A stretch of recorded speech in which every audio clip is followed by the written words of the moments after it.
नमस्ते दोस्तों, स्वागत है आपका SST concept hub by Sonia में।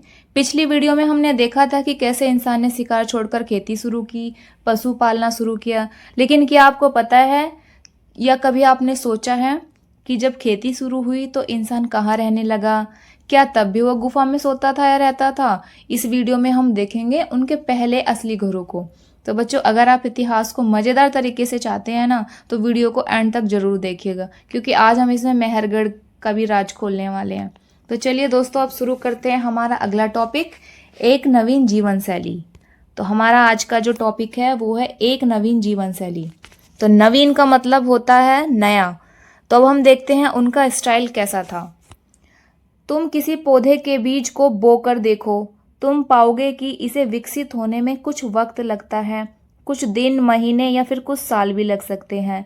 जब लोग पौधे उगाने लगे तो उनकी देखभाल के लिए उन्हें एक ही जगह पर लंबे समय तक रहना पड़ा था। बीज बोने से लेकर फसल के पकने तक, पौधों की सिंचाई करना, खरपतवार हटाने, जानवरों और चिड़िया से उनकी सुरक्षा करने, ऐसे बहुत से काम शामिल थे इसमें। कटाई के बाद अनाज का उपयोग बहुत संभाल कर करना पड़ा।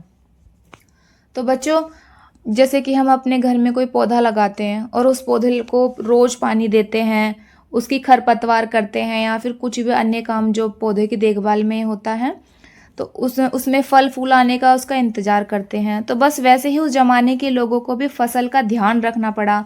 तो उसका ध्यान रखने के लिए उन्हें वहीं पे रुकना पड़ा। अब वो फसल छोड़कर कहीं जा तो सकते नहीं थे, उनको भी इंतजार था कि कब हमारी फसल पके और कब हमें ये फसल देखने को मिले। तो दोस्तों, ये इसमें यही बताया गया। फिर हम नेक्स्ट नीचे चलते हैं, पढ़ते हैं। अनाज को भोजन और बीज दोनों ही रूपों में बचा कर रखना आवश्यक था। तो देखिए, उस टाइम पे भी उनको ये था कि अनाज को हम बोने के लिए भी बीज के रूप में भी हम सुरक्षित रखें और इसको फिर खाने के रूप में भी सुरक्षित रख सकते हैं। तो लोगों ने इसके भंडारण की बात सोचनी पड़ी। तो अनाज और बीज को बचा कर रखना भी जरूरी था खाने के लिए, और अगले साल बोने के लिए भी जरूरी था।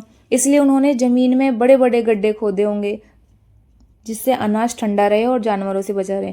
दोस्तों, आज हम एक्स्ट्रा सामान रखने के लिए प्लास्टिक के डब्बे यूज़ करते हैं, लेकिन तब ना प्लास्टिक थी ना कोई लोहे का सामान था। तो उन्होंने क्या किया होगा? तो उन्होंने यही किया होगा, गड्ढे खोदे होंगे ज़मीन में। तो देखिए, हम पढ़ते हैं आगे क्या लिखा है इसमें। इलाकों में लोगों ने मिट्टी के बड़े बड़े बर्तन बनाए, टोकरियां बुनी, जमीन में गड्ढे खोदे। तो देखिए, जमीन में गड्ढे खोद कर ये अपने अनाज को सुरक्षित रखते थे। गड्ढे खोदने के अलावा उन्होंने मिट्टी के बड़े बड़े बर्तन भी बनाए, टोकरियां भी बुनी। तो वो कई तरीके से अपने अनाज का भंडारण करते थे। तो उसके बाद हम चलते हैं, ये देखिए, जानवर चलते फिरते खाद्य भंडार। तो उनके लिए जो जानवर थे वो उनका चलते फिरते खाद्य भंडार थे। जानवर बच्चे देते थे, जिसमें उनकी संख्या बढ़ती थी। अब जानवरों की देखभाल की जाए, उनकी संख्या तो बढ़ती ही थी, साथ में उनका दूध भी प्राप्त होता था। भोजन को एक अच्छा स्रोत माना जाता था जानवर को। यही नहीं, जानवरों से मांस भी मिलता था। लेकिन दूसरे शब्दों में पशु पालना भोजन के भंडारण का एक अन्य तरीका था। तो बच्चों, खेती में तो मेहनत करनी पड़ती है, लेकिन जानवर तो बच्चे देते हैं, उनकी फैमिली अपने आप बढ़ती रहती है। तो मतलब बिना कुछ किए उन्हें उनका खाना डबल होता रहता था। जानवर उनके लिए एक इमरजेंसी फूड बन गया था। जब खेती खराब हो जाए तो जंगल में फल ना मिले, तब ये जानवर ही काम आते थे, उनके लिए ये जानवर काम आते थे। अरे क्या हो गया, सॉरी दोस्तों, ये ना कभी कभी स्क्रीन पर कुछ एक्स्ट्रा चीज़ें होती रहती हैं। तो देखिए,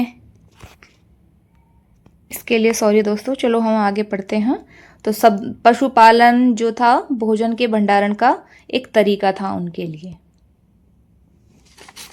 साथ साथ में उन्हें पशुओं से मांस भी मिल जाता था, उनको डबल चीज मिलती थी। अनाज को तो चूहे से बचाना पड़ता था, गड्ढों में भरना पड़ता था, लेकिन जानवर तो खुद चलकर उनके साथ रहते थे। इन्हें स्टोर भी नहीं करना पड़ता था, बस पालना पड़ता था। लेकिन क्या आपको पता है कि साइंटिस्ट को कैसे पता चला होगा कि लोग जानवर पालते हैं या अनाज उगाते हैं? तो चलिए देखते हैं उन हड्डियों का राज जो पुरातत्वविदों को मिली।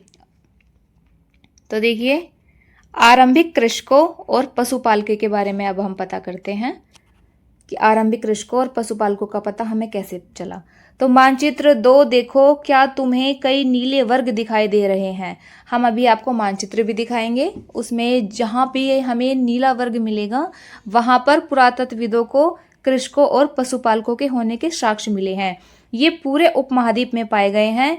इनमें सबसे महत्वपूर्ण जो क्षेत्र है वो है पश्चिमोत्तर और आधुनिक कश्मीर, पूर्वी दक्षिण भारत में पाए गए हैं।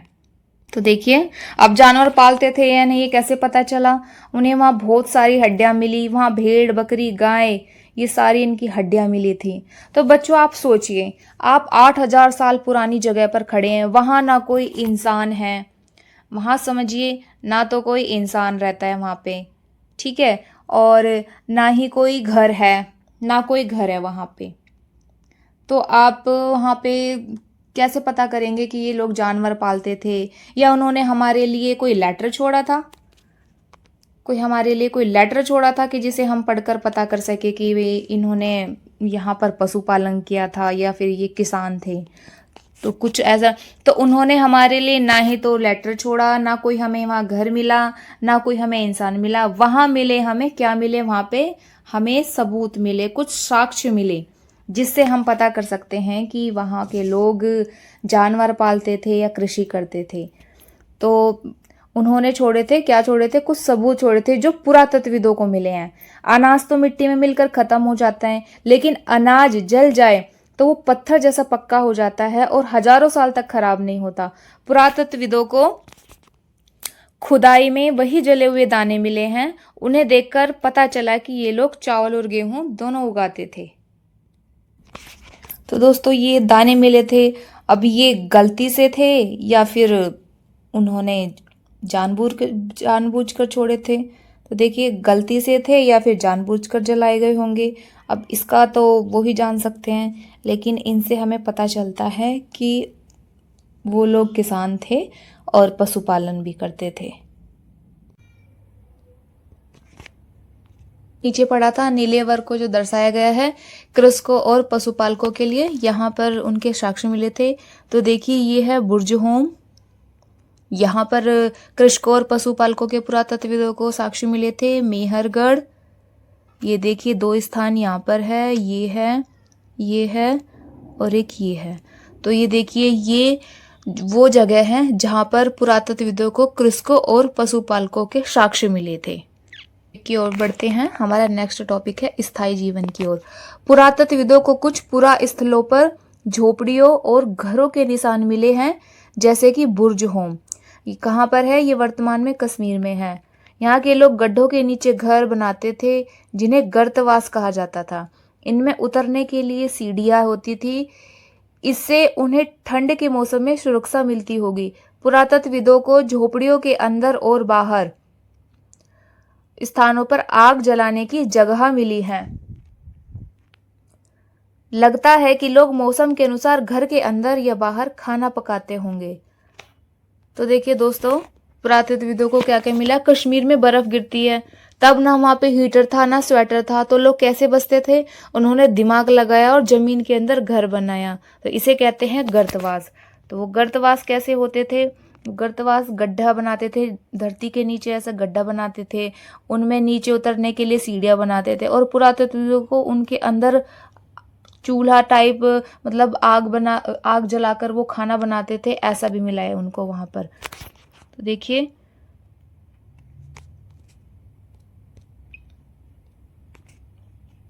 बहुत सारी जगह से पत्थर के औजार भी मिले हैं। इनमें से कई ऐसे पत्थर हैं जो पूरा पाषाण युगीन उपकरणों से भिन्न है। तो जैसे हमने पहले पढ़ा था कि पूरा पाषाण में पत्थर मिलते थे, वो छोटे होते थे, नुकीले होते थे, जिनका उपयोग लोग अपने खाद्य पदार्थों को खोदने, उनकी जड़ों को खोदने या फिर कपड़े सिलने के लिए यूज करते थे। लेकिन जो नवपाषाण युग के पत्थर थे वो उससे भिन्न थे। इनमें वे औजार भी हैं जिनकी धार को और अधिक पैना करने के लिए उन पर पॉलिश चढ़ाई जाती थी। जो अब के औजार थे वो पहले से बहुत ज्यादा पैने और चमकीले हो गए थे। ओखली और मूसल का प्रयोग अनाज तथा वनस्पतियों से प्राप्त अन्य चीजों को पीसने के लिए होने लगा। देखिए ओखली और मूसल का भी प्रयोग होने लगा था यहाँ पर। जैसे हमारी आज के दादी नानी गेहूं पीसने के लिए या फिर अन्य खाद्य पदार्थों के पीसने के लिए प्रयोग करती थी, वो कई हजार साल पहले उसकी खोज हो चुकी थी। तब के लोग भी इस चीज को उपयोग में लाते थे।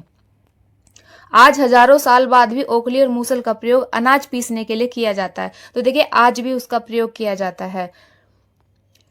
औजारों का निर्माण और प्रयोग लगातार होता रहा। कुछ औजारों से हड्डियों से बनाए जाते थे। तो देखिए कुछ औजार पत्थर से बनाए जाते थे और कुछ औजार हड्डियों से भी बनाए जाते थे। तो देखिए कितना लोगों ने अपने दिमाग का इस्तेमाल करके क्या क्या चीजों की खोज करी थी।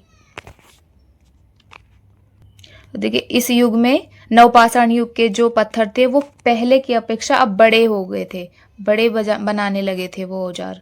आप देख सकते हैं स्क्रीन पर आपको दिख रहे हैं, ये औजार पहले छोटे होते थे, फिर इनका बड़ा रूप हो गया। आगे बढ़ते हैं अब हम। ये देखिए नवपाषाण युग के पुरा स्थलों से कई प्रकार के मिट्टी के बर्तन भी मिले हैं। तो देखिए दोस्तों नवपाषाण युग में पुरास्थलों के कई ऐसी जगह हैं जहां पर हमें मिट्टी के बर्तन भी मिले हैं। कभी कभी इन पर अलंकरण भी किया जाता था। बर्तनों का उपयोग चीजों को रखने के लिए किया जाता था। धीरे धीरे लोग बर्तनों का प्रयोग खाना बनाने के लिए भी करने लगे। चावल, गेहूं, दलहन जैसी अनाज अब आहार का महत्वपूर्ण हिस्सा बन गए थे।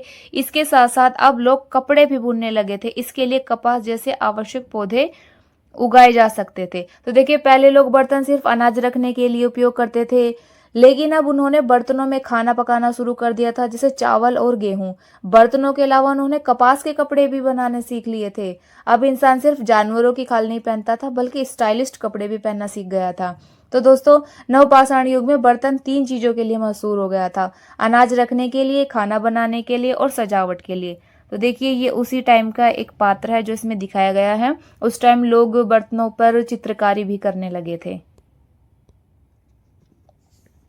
कहते हैं क्या ये परिवर्तन हर जगह एक साथ ही आ गए होंगे? हर जगह एक ही साथ आ गए होंगे ऐसी बात नहीं। एक तरफ जहां कई जगहों पर स्त्री पुरुष शिकार और भोजन संग्रह करने का काम करते थे, वहीं अन्य लोगों ने हजारों सालों के दरमियान धीरे धीरे खेती और पशुपालन का अपना लिया होगा। एक साथ नहीं हुआ गया दोस्तों, ये सब धीरे धीरे हुआ। कहीं कोई लोग कुछ भोजन संग्रह करते थे, कोई स्त्री पुरुष शिकार करते थे, कोई पशुपालन करता था, कोई खेती करता था। ये धीरे धीरे ही चीजें हुई हैं, एक साथ नहीं आ गई हैं सारे। बहुत जगह लोग मौसम के मुताबिक बदलकर अपना जीविका चलाया करते थे। तो देखिए कैसे कैसे लोग क्या क्या करते थे, ये सब हमने पढ़ा। अब हम आगे पढ़ते हैं सूक्ष्म निरीक्षण। मेहरगढ़ में जीवन मृत्यु। मानचित्र 2 में मेहरगढ़ ढूंढो। तो आपको जो मानचित्र दिखाया गया था उसमें आप मेहरगढ़ को ढूंढ सकते हैं। यह ईरान जाने वाले सबसे महत्वपूर्ण रास्ते बोलन दर्रे के पास। तो कहाँ था ये? बोलन दर्रे के पास एक हरा भरा समतल स्थान है। मेहरगढ़ संभवतः वह स्थान है जहाँ के स्त्री पुरुष ने इस इलाके में सबसे पहले जो गेहूं उगाना, भेड़ बकरी पालना सीखा था। तो देखिए दोस्तों ये पॉइंट आपको बहुत या तो नोट कर लीजिए या फिर अपने माइंड में फिट कर लीजिए कि मेहरगढ़ में जो है सबसे पहले जो गेहूं उगा भेड़ बकरी का पालन शुरू हुआ था। तो देखिए यहाँ विभिन्न प्रकार के जानवरों की हड्डियां मिली है। मेहरगढ़ में क्या है? जानवरों की हड्डियां भी मिली हैं, जिसमें हिरण तथा सुअर जैसे जंगली जानवरों तथा भेड़ और बकरियों की हड्डियां भी हैं। तो यहाँ पर किस किस के जानवरों की हड्डियां मिली हैं? हिरण, सुअर और भेड़ और बकरियां। मेहरगढ़ में इसके अलावा चौकोर तथा आयताकार घरों के अवशेष भी प्राप्त हुए हैं। तो देखिए ये आपको यहाँ पर स्क्रीन पर दिख रहा होगा, ये एक घर है, ये चौकोर बना हुआ घर है। तो यहाँ पर चौकोर तथा आयताकार घरों के अवशेष भी मिले हैं। कैसे अवशेष मिले हैं? चौकोर तथा आयताकार घरों के अवशेष। प्रत्येक घर में 4 या उससे ज्यादा कमरे हैं। तो देखिए आपको यहाँ पे दिख रहा होगा 1 2 3 4, यहाँ पे 4 कमरे बने हुए हैं। तो उस टाइम पे मेहरगढ़ में जितने भी अवशेष प्राप्त हुए हैं, अधिकतर घरों में 4 कमरे या फिर उससे ज्यादा कमरे बने हुए रहते थे, जिनमें से कुछ संभवतः भंडारण के काम आते थे। मृत्यु के बाद सामान्यतः मृतक के सगे संबंधी उसके प्रति सम्मान जताने के लिए लोगों की आस्था है कि मृत्यु के बाद भी जीवन होता है, इसलिए कब्रों में मृतकों के साथ कुछ सामान भी रखते थे। तो देखिए वहाँ के जो लोग थे वो सोचते थे कि इंसान खत्म हो जाता है, लेकिन खत्म होने के बाद भी वो जीवित रहता है, उसको वहाँ पर भूख लगती होगी, तो उसके लिए कोई भी जानवर या बकरी उसके साथ दफना दिए जाते थे। तो ऐसी कब्रें मिली हैं पुरातत्वविदों को जहाँ पर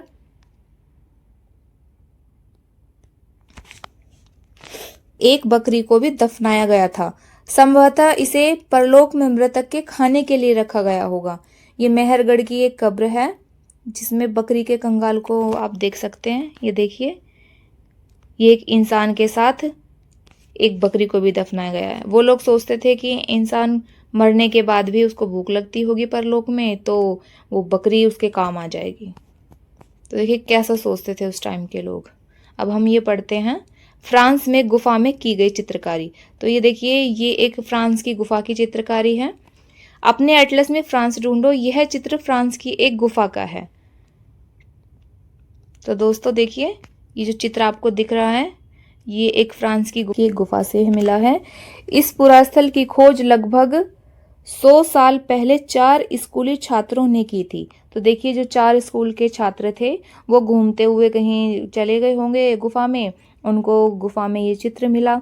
तो ये लगभग 20,000 साल पहले से लेकर 10,000 साल पहले के बीच बनाए गए होंगे। इनमें कई जानवरों के चित्र हैं, जैसे घोड़े, गाय, भैंस, रेंडियर, बारहसिंगा, सुअर। इनको गहरे चमकीले रंगों से चित्रित किया गया है। इन रंगों को लौह अयस्क और चारकोल जैसे खनिज पदार्थों से बनाया गया है। या यह संभव है कि इन चित्रों को उत्सवों के अवसर पर बनाया जाता होगा, या फिर शिकारियों द्वारा शिकार पर निकलने से पहले बनाया जाता होगा, या कुछ अनुष्ठानों के लिए बनाया गया होगा। तो देखिए ये लोग क्या करते थे, किसी खास मौके या त्योहार पर बनाई गई होंगी ये चित्र जो है बनाते होंगे, या फिर किसी कोई रस्म करते थे, कोई कहीं पूजा करते होंगे, तो वो अलग से ही ये बना के रख देते थे। ऐसे चित्र बनाते थे गुफा में। जो लाल, पीला, काला रंग है वो पत्थरों और कोयला से बनाया गया था। देखिए हजारों साल बाद भी ये कितने चमकीले हैं। तो ये पेंटिंग जो आपको दिख रही है ये गुफाओं में ऐसी जगह पर है जहाँ कोई रहता नहीं था। इसका मतलब है कि ये किसी खास मौके या त्योहारों पर बनाई जाती होगी। शायद शिखर पर जाने से पहले ये लोग पूजा या कोई रस्म करते थे। इस पेंटिंग में ये देख सकते हैं आप कितनी चमकीली और कितनी शानदार पेंटिंग दिखाई दे रही है ये। तो दोस्तों आज हमारा चैप्टर 2 पूरा खत्म हो गया, और अगले चैप्टर में हम देखेंगे कि किसान बनने के बाद इंसान ने दुनिया के सबसे पहले और आधुनिक शहर कैसे बनाए। अगर आपको आज की हिस्ट्री की कहानी पसंद आई हो तो वीडियो को लाइक जरूर करें और अपने दोस्तों को शेयर जरूर करें। और हाँ, अगर आपने अभी तक सब्सक्राइब नहीं किया तो नीचे दिए गए लाल बटन को दबाकर बेल आइकन ऑन कर ले, ताकि अगला चैप्टर आपका मिस ना हो। धन्यवाद।